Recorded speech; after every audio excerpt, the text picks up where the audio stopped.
আজকে বানাচ্ছি কড়াইশুঁটির কচুরি। তার জন্য মটরশুঁটিগুলোকে একটু হালকা ভাপিয়ে নিচ্ছি, ভাপিয়ে নিয়ে মিক্সিতে একটু পিষে নেব।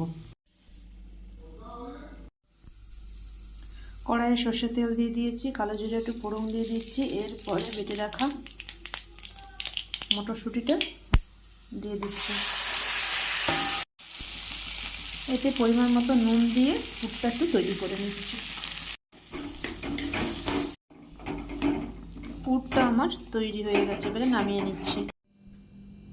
ময়দাটা নুন আর সাদা তেল দিয়ে মেখে 15 মিনিট ঢাকা দিয়ে রেখে দিয়েছিলাম। এরপরে লেচি কেটে একটু বেলে নেব, তার মধ্যে পুর দিয়ে আবার আরেকবার করে বেলে নেব।